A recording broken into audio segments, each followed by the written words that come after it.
Oh, and we're back again from break. Welcome back, everybody. Colt, are you still lubricated? I am still convinced I'm going to be in the Olympics as a speed walker. If you'd like to donate to Colt's Olympic dreams, let us know. We'll start a GoFundMe. I am telling you guys, 5.5. I'd rather just send him back to school to take a statistics class to realize what an absurd statement that is. That's better. Yeah, vote below in the comments. If you're looking at this on YouTube, vote on the comments where is Colt going to make it in the Olympics or should he just go back to statistics class? Because all you need is a good coach. That's all you need. In life. In life, you should have a coach, no matter what. I agree. I agree. And it's interesting, we were talking about what does a coach do? Mm-hmm. And we talked about in the last segment that there's no real new information out there. There's not going to tell you here's the magic pill that's going to make you better than everybody else. Really, all a coach is designed to do is to not let you quit. Amplify your weakness. It's just not let you quit. Yeah, I hire a personal trainer so that I go. Yeah, me too. Monday, Wednesday, Friday, I have a personal trainer, and I pay him not because I don't know how to do stuff. What does that run you? What do you cost? What do you pay? He's very cheap. What do you pay? An hour? Yeah, for a session. What do you pay? $35. So I'm paying double that. Yeah. But the difference is I don't go to him. He comes to me. Yeah. So we go meet up. But here's the thing. He puts the weights on and off. He does a lot of great stuff. It's a really great service. Yeah. I enjoy it. I love my guy. And I show up. Yeah. So I show up because I have a commitment. You have to know what your weaknesses are and find ways around them. Well, see, that's why I have a gym at my house, because my weakness was never actually working out at the gym. It was the process of getting in the car, going to the gym, because the phone's ringing, something comes up. There's always this. I can literally walk downstairs barefoot and do what I need to do. Yep. No, I have a gym in my house too. And, I just don't use it because it's just not, Caitlin uses it. I don't. Yeah. Because I'll get on the treadmill and I'll get on the elliptical. I'll do my cardio in there, but I don't lift weights in my gym. Yeah. I do that at the gym. And I like the gym because it's a place I can go where I don't take. It's the switch. It's my third place, or what Howard Schultz talks about, the guy who amplified the value of Starbucks and fucked up the Seattle Supersonics. He had that great. He wrote this book called Pour Your Heart Into It, and it was a really great book, just the history and story of how he started Starbucks. And one of the things was his goal was to create the third place. The third place being you have home, you have work, and you have this other place. Mm-hmm. And that's the place where you can kind of be yourself, or maybe read a book or meet with friends. For Colt, that's Regina. That's chicas bonitas. Chicas bonitas outside of Regina. Actually, no, for you, it's the Las Vegas Country Club. Yeah. No, it's that place we can't mention on the air. Yeah. Because he doesn't want his fans flooding them with autographs. Exactly. You know what? She is, or they must be watching this because they haven't been naked outside since. I haven't. No. Talking about his neighbors. Oh, yeah. If you're just picking this up, Colt, for whatever reason, Colt's neighbors like to get naked. And at one point, they were a bunch of gay porn stars, and they moved out. And now there's a bunch of, we're calling them. Working girls? We're calling them strippers. Well, ladies of the night. OnlyFans content creators for now. Oh, man, how screwed are they? So apparently that's wrong, though. Apparently wrong? That's been overblown. They didn't say they're going to ban it. They're just going to only have the verified accounts. So if you're an unverified account or whatever. So I think that was one of those things where headlines took it out of proportion. Well, because I think it seems like something's gone on with the content through OnlyFans, which violates a lot of federal laws. Yeah. So that's why they probably have legal reasons why they're going to say it's not that adult content's going to be banned. It's that you have to go through the process of verification so that they're not violating the USC. Right. Because I think you have to be 18 and you have to verify it. If you make pornography, lawyers have stacks of contracts that you technically are supposed to be signing. Absolutely. And that you're not going to violate these laws because, America has some purity laws on the books about, who and what can be shown in pornographic content. And, OnlyFans, I don't know that they probably make you upload a picture of your ID and verify, whatever. So there could be like 15-year-olds producing content. I look at OnlyFans, and it's my buddy Bradley on his podcast, Dropping Bombs, always likes to ask people this question where he says, hey, would you rather make 20 million or have somebody give you 100 million? And that's what he asks people. Make 20 or get 100. Would you rather make 20 or get 100? What say you? Get 100. What about you, Colt? Take 100 all day long. Right. And the methodology behind that is we're so brainwashed to want to work hard and make our own way and do this that we miss the shortcut. Work smarter, not harder. But that brings up OnlyFans.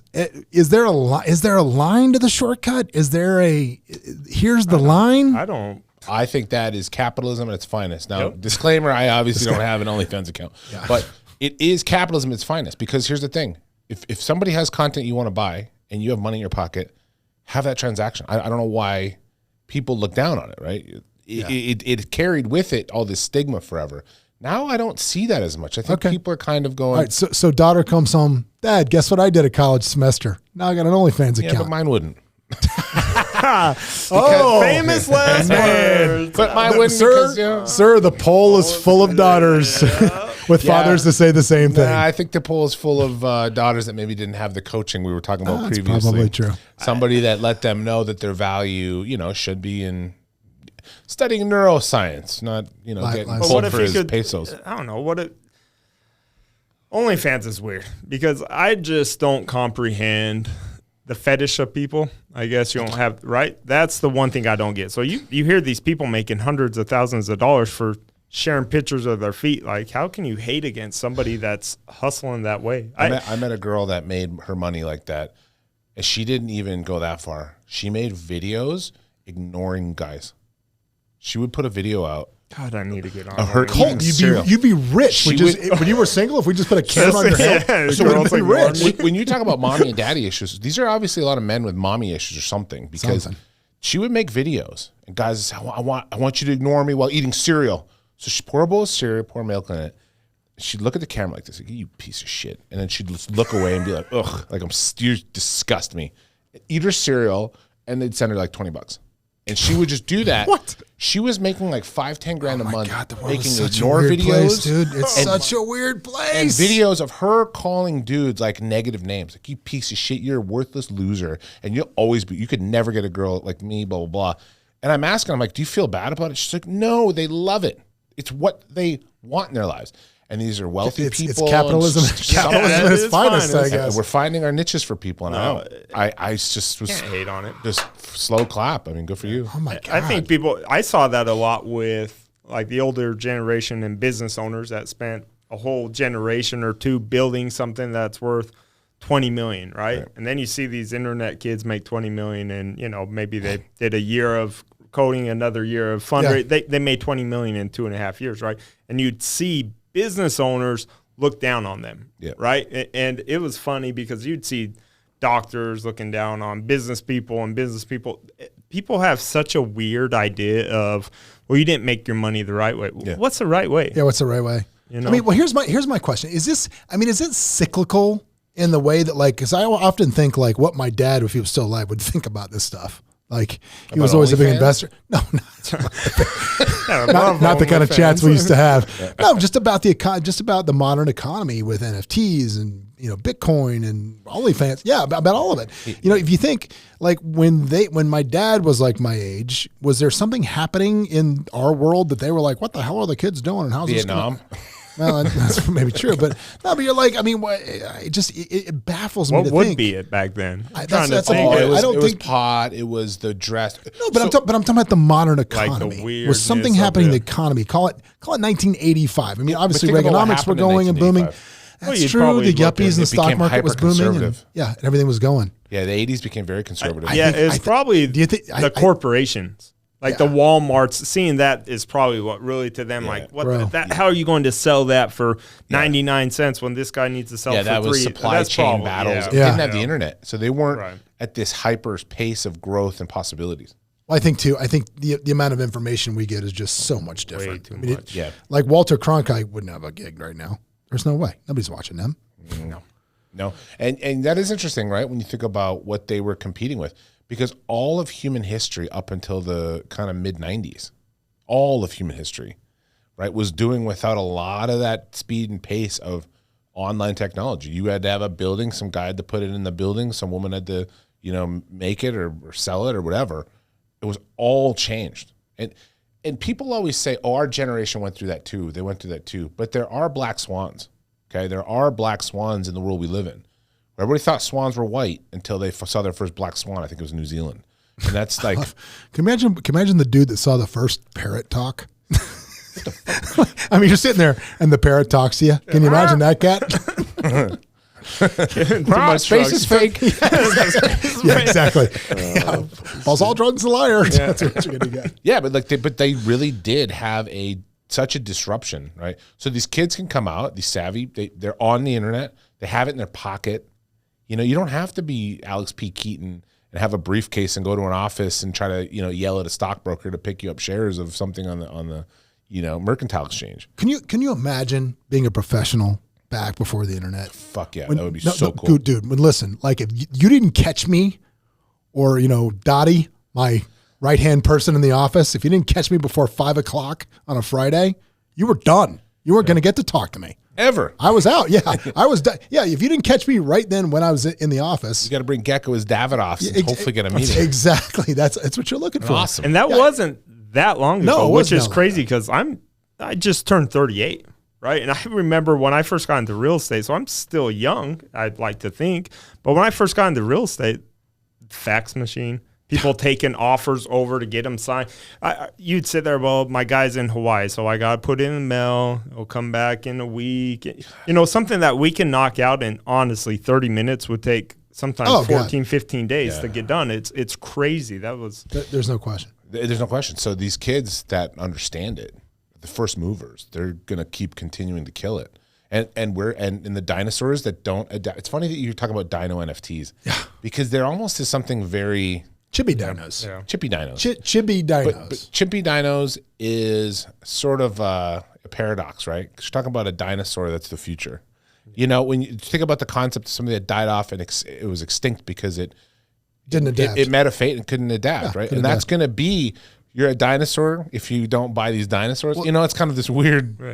Dude, and I got to tell you, that's why I spend so much time investing in all of these things, with just learning about information about everything it's trying to do, because I'll just never forget, man, when I first started in real estate 15 years ago, whatever it was, I had an older agent call me and say, hey, I got an offer for you on one of your properties when I was selling properties for the banks. And I said, cool, just email it over to me, no problem. He goes, well, I need to fax it to you. I said, I don't have a fax machine. He goes, well, I've been doing this for so many years, and this is nobody's ever told me I can't fax an offer. And I'm like, today's the day. Today's the day. And I don't ever want to be that guy. That asteroid hit. I don't want to be that guy, because the asteroid hit that dude for sure. Yeah, the asteroid already hit. And so you can't put the genie back in the bottle. It's going to continue doing this until we hit an extinction level event where, if we go back to being primitive, that's the only way any of this changes, where we massive EMT wipes out the entire an EMP, solar flare takes out.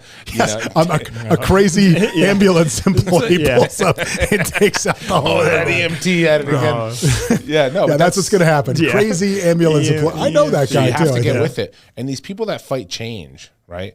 There's this old saying that I just love. They say sometimes people think that not being flexible means you're strong, and oftentimes it just means you're brittle. Yeah. Well, what's funny is I love that, because I think a lot of that boils down to risk and people's tolerance of risk. One of the guys here called me up and was asking me all these questions about, oh, would you do this and should I do that and blah blah blah. And this is a kid that works here. It's like 25, and I was like, finally, like, dude, let me tell you something. You're 25. If you lose every dollar, you don't have any kids, you're not married. Who gives a shit? If you lose every nickel you have, it does not matter. Doesn't matter. You're gonna in my life, I've been broke, I've been poor, I've been broke, I've been rich, I've been all. At this point in my life, I think I'm going to continue with the rich part. But when I was younger, I took some chances, I took some risk, and I lost some money. I learned some lessons, I took some lumps. Yep. Still here. Average entrepreneur fails 7 times before they make it, right? There's plenty of time left to make it and do what you want to do. Fail quickly. Yeah, but fail now and learn from it. But you got to take some chances, man. You got to take some risks. You've got to put forward that effort. What gets fucked up? People that are successful their first shot. Yeah, well, it's like gambling. It's like gambling. That's what happens in gambling. They're successful their first shot, and they don't have that rainy day fund because they don't realize that it could become failure. Well, I think gambling. It's you win $1 million, and so you're just going to spend $10 million because you think you're going to keep winning and chase it down the time. I think with me, I've always done kind of the same thing with risk, which is I look at a situation, look at a scenario, especially if it's about money or investment, and I'll look at it and I'll say, okay, what's the absolute worst thing that's going to happen?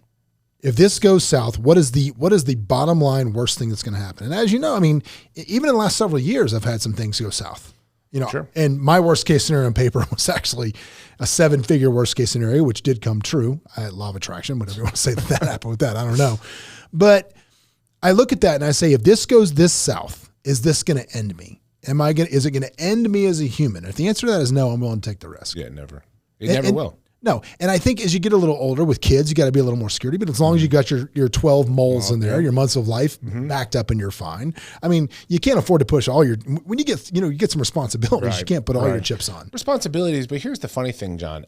I disagree, and here's why. Ooh, love it. Here's why. You bring me on as a counselor. I'm going to put on my counselor hat. No, right it's why you're here, because I'm if gonna we put on all that agreed we counselor would need hat. this. I'm going to put on my counselor hat. People have this risk aversion, and they think they this, that, and the other thing. You can keep over $500,000 equity in your home in judgment. You can keep over $500,000 in your retirement account in judgment. You go down to the bankruptcy court and you file that Chapter 7 bankruptcy. You wipe it all out. All your risk, you fucked up. Other than student loans, you can wipe it all out and start again. As long as it wasn't fraudulent. Yeah. Take your risks and fuck up huge. Put your money and your equity in your home and in your retirement savings account, and it's untouchable. You can be a millionaire in bankruptcy. Well, I would also say, but again, there's situations where but HELOCs are a wonderful tool, because if you've got more than $500,000 of equity in your house, right, you need to have a HELOC on tap to yank that out to get you under that threshold, because otherwise you could have a problem. Yeah, and you want to keep under that threshold. Yeah, you want you to gotta make keep sure it there. that you're not, that. But that's why talking to somebody smart, talk to you. Call John. Yeah. But at the end of the day, people kind of don't realize what resources out there. Like, people don't realize, you can literally file bankruptcy, get out of half this shit. Yeah, hang on a second. There you go. No. Bring me that computer right there. We're going to have to edit this one. So where are we? What's the time on this? Daggers.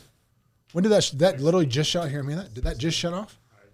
Yeah. That was weird. All right, we'll edit this part of it out. Where are we at? 16? So? We'll say there was a problem at 16, and we'll go back out. Who was talking? I was talking about bankruptcy.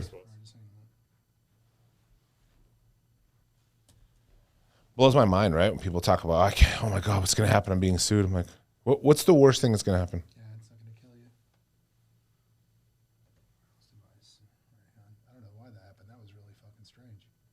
Is it not this? No, just leave it right there. It just dropped. Right in the middle of what we were doing. I don't know why. I'm back up now. That was fucking weird.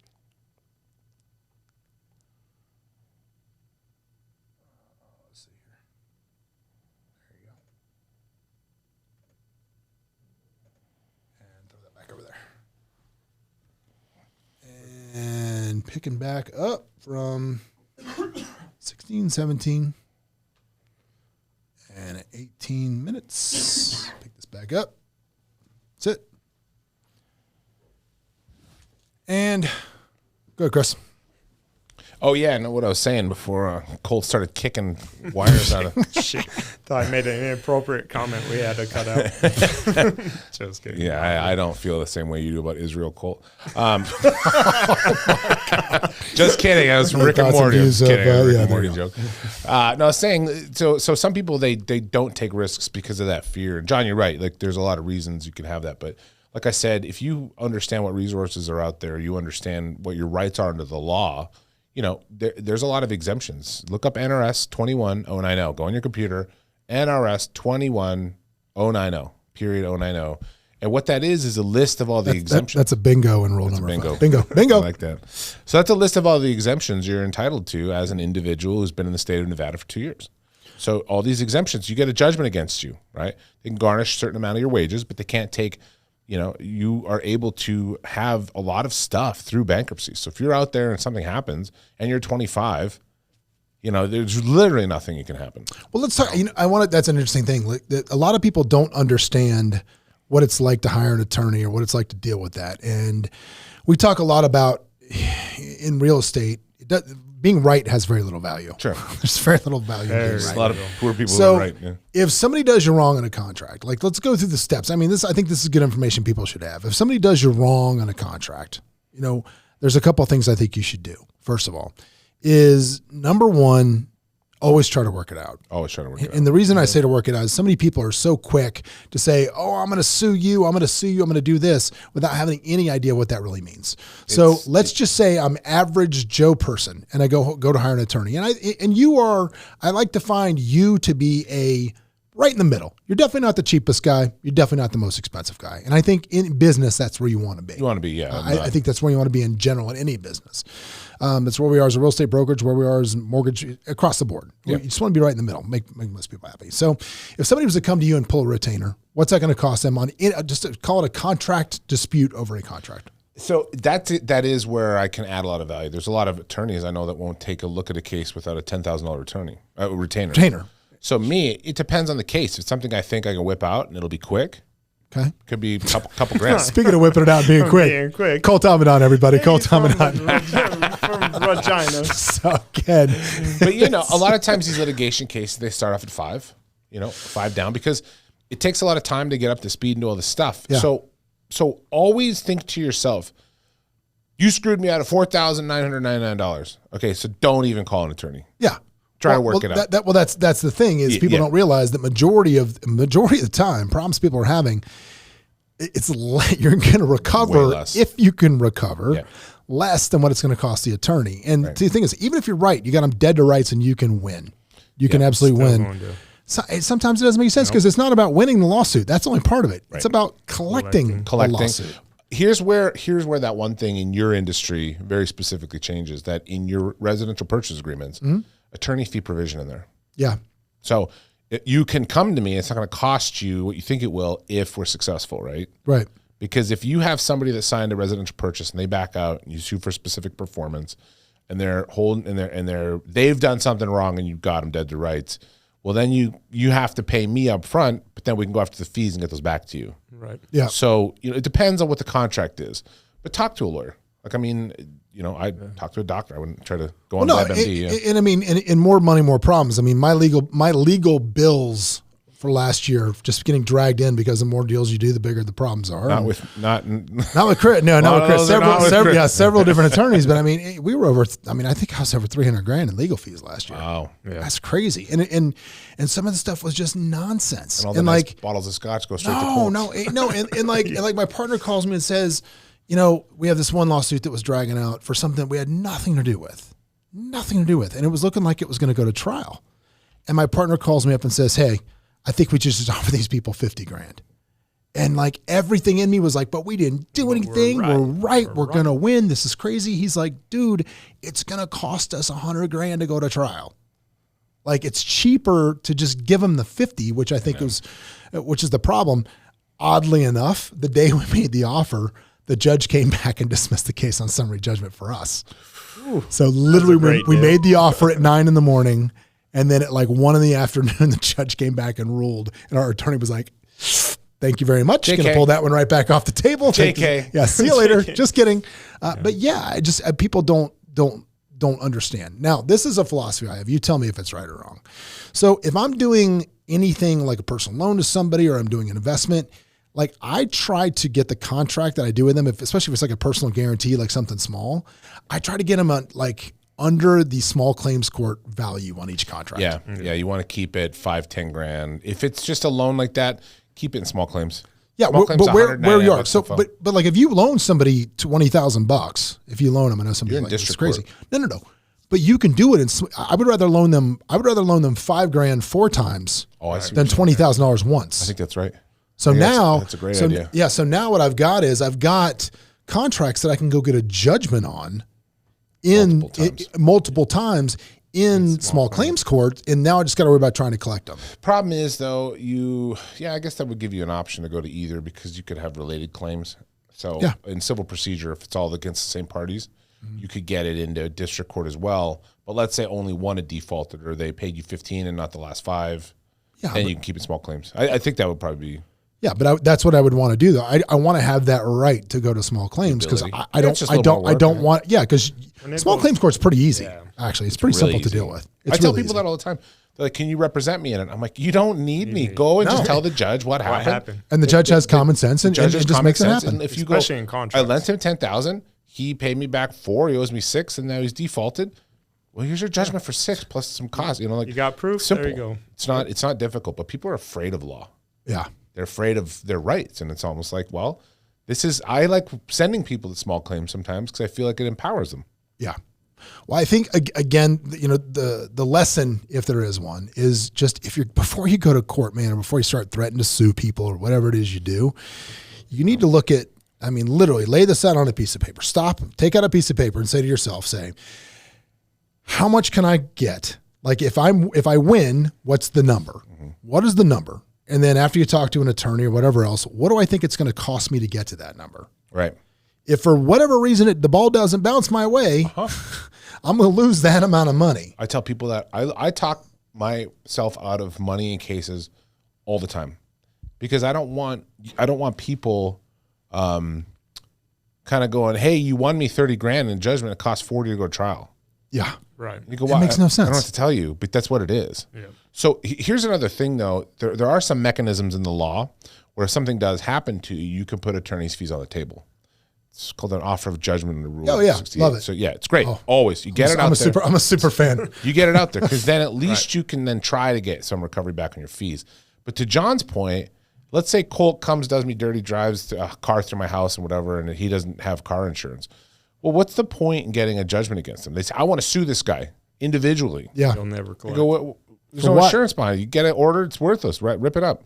For what? Well, yeah, my ego's been hurt. My ego, so I have a judgment, go to collect against Colt. He walks over to Banco, gets it dismissed if it's not for something intentional, like violently hurting somebody. And so for the rest of life, I'm trying to garnish this guy's wages for 25%. And it's silly. It's just, it's an absurdity. Well, but what's worse? In like, we have an active lawsuit right now going with my family. Let's just say that my father's wishes were not honored, abided by in his trust. They were not handled very well by a step side of the family. Sure. That is there, and there's a lawsuit involved with that. And the reason that to me I was indifferent.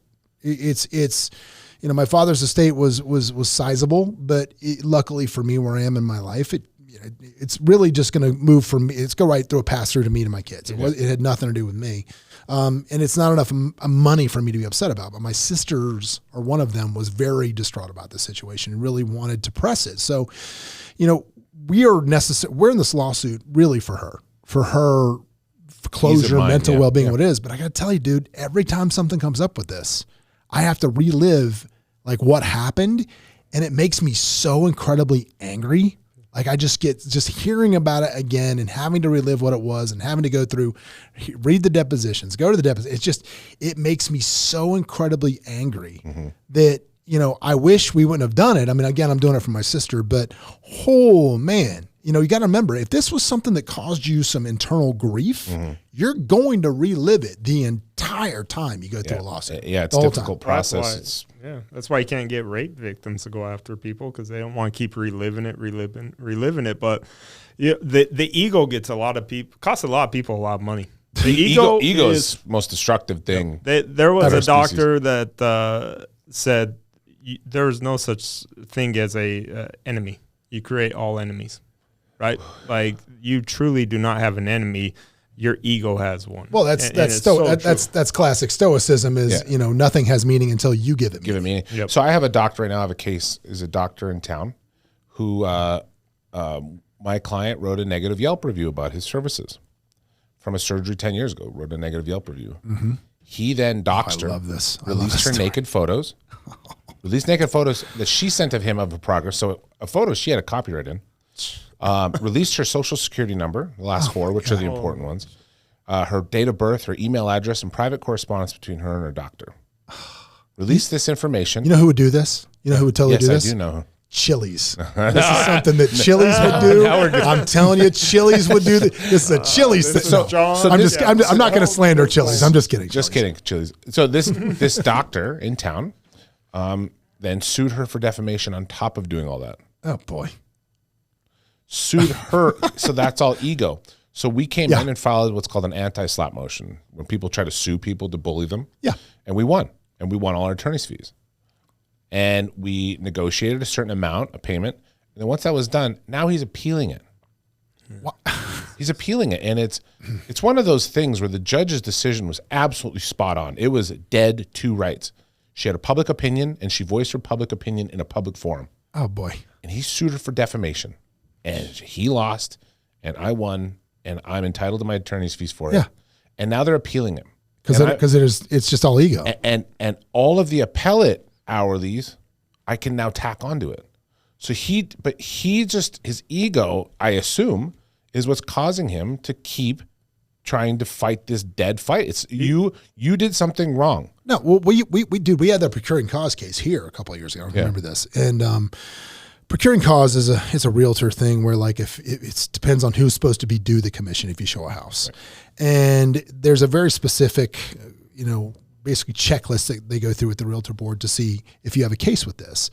And we had it dead to rights. We were owed this commission all day long. It was a textbook, easy peasy case of this.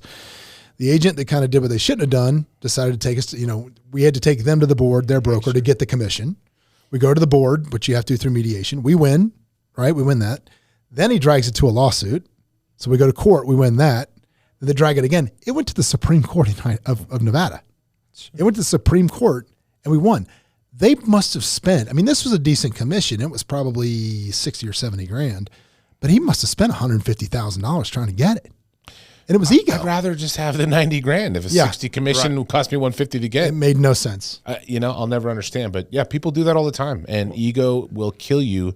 So talk to other, before you make rash decisions in law and in life, talk to somebody about it. Really run them through the gamut. Really kind of examine your cost-benefit analysis. What's your BATNA? What's your best alternative to an agreement? 100%. I didn't mean to turn this into a commercial for you, but Connell Law, 702 Connell. Yeah, no. But if somebody, if they are listening to this and they're in Nevada, how do they find you, dude? 702 Connell, my last name. 702 ConnellLaw.com. Spell it because there's people. 702-266-6355. That's a funny story how I got that number.